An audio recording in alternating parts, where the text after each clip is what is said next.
Hey y'all, and welcome to How Do You Cook Back to Basics.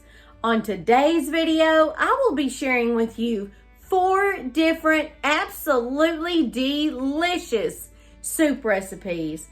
Each one of these recipes is perfect for those cold fall and winter nights and is guaranteed to warm you up from the inside out. So let's get started. We're going to start off with our hearty meatball soup. You'll want to get yourself one 24-ounce bag of honey gold potatoes, one 16-ounce package of baby carrots, and 1 onion, and slice that up. Now we're adding our vegetables to our crock pot. Now make sure that you clean and rinse your vegetables well before adding those to your crock pot. Now we're adding 2 4-ounce cans of sliced mushrooms that I have drained. Now grab yourself a spoon and even everything out. Now we're adding some pepper and some salt to our soup. Now there are no measurements to the pepper and salt, just add as much or as little as you desire. Now add one 32-ounce package of home-style meatballs. You can add the Italian style or any flavor of meatball that you desire. Now my crock pot size is about a 7.5 to 8 quart crock pot, so that is why I can get all those meatballs in there. So now I'm adding 2 jars of beef gravy, 1 can of diced basil, garlic, and oregano tomatoes, 3.5 cups of beef broth or stock, whichever you prefer,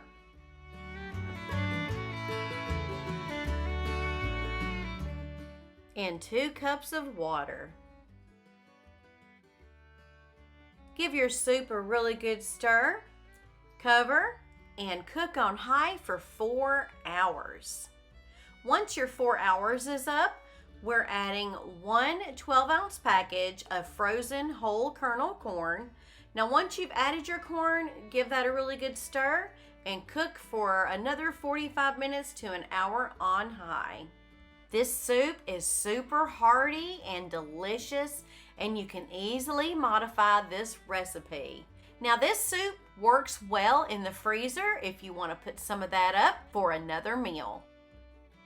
I served this up with some delicious garlic bread. Now on to our chicken tortilla soup. You all are going to be amazed at how simple this soup recipe is. We're starting off with 1 small rotisserie chicken that I deboned. It's about 3.5 to 4 cups. Now we're adding 1 can of refried beans to our chicken, 2 cans of petite diced tomatoes with green chilies. You don't have to use the petite diced, you can just use the regular. Now 1 cup of frozen whole kernel corn and 1 32-ounce container of chicken broth. Now give your soup a really good stir. Turn your burner on your stove on medium to medium high and heat that soup up really good so all of your ingredients can marry together really well. Once heated all the way through, you are ready to grab your favorite bowl and ladle up your soup. I topped my soup off with some sour cream, some tortilla strips, and some sharp cheddar cheese. I even added some corn chips to dip in my soup. Y'all, this soup was absolutely delicious and super simple. Now on to our bacon corn chowder. You'll start off with about 5 to 6 cups of red skin potatoes. Make sure you wash those really good and chop those up into some bite-sized pieces. Now go ahead and put your potatoes in a pretty big soup pot. Now we're adding about 16 ounces of frozen whole kernel corn. Now we're adding 1 32-ounce container of chicken broth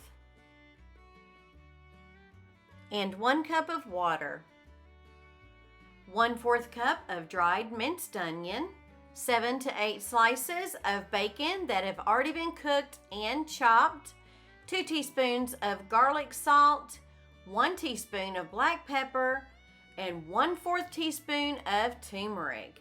Give your soup a really good stir. Then heat on medium to medium-high until your potatoes are cooked all the way through. Once your potatoes are done, we're adding 1 can of evaporated milk. Make sure you shake that can really well before you add that to your soup. Now we're adding 1 8-ounce package of Monterey Jack cheese. Now give all that a really good stir and heat on low until the cheese has melted all the way through. Now it's time to serve up this delicious bacon corn chowder.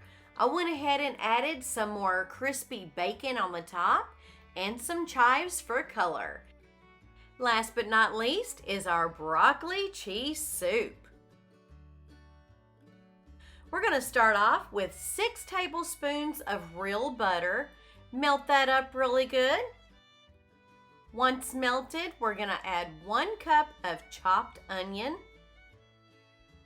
Stir that onion up really well and cook for approximately 10 minutes or until the onion is just about translucent. Now add 1 teaspoon of minced garlic. Cook that up for about a minute and a half, just until it releases all of its flavors. Now add 1/4 of a cup of all-purpose flour. Whisk that up until nice and smooth. Now we're going to cook our flour roux for approximately 3 minutes. Now you want to make sure that you do not brown your roux at all. Now we're gradually adding 2 cups of vegetable broth and 2 to 2.5 cups of milk.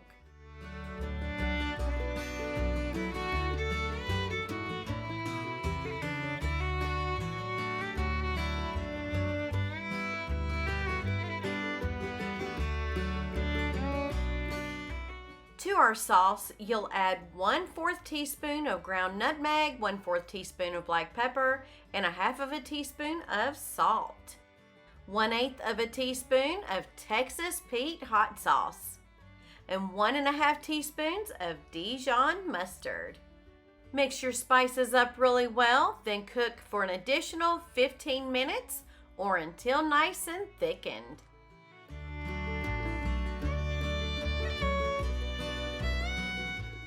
To our thickened sauce, we're adding approximately 16 ounces of frozen broccoli to our sauce. Now, I think I added a little bit more than 16 ounces, but that's okay. Stir your broccoli in really well and cook for an additional 15 minutes. And make sure to cook on medium to medium-low to prevent burning. Once your broccoli has cooked through, we're adding 1 cup of shredded carrots. Stir well and cook for an additional 10 to 15 minutes or until tender. Once your vegetables are cooked all the way through, grab yourself a hand blender and blend about half of the soup. Now, you do not have to do this if you do not want to, but I did this just to thicken it up just a little bit more. I did not blend up all of it because I do like some of the chunks in there. And here I'm adding 6 ounces of Velveeta cheese and 1 cup of sharp cheddar cheese. Give this a really good stir until well combined and melted through.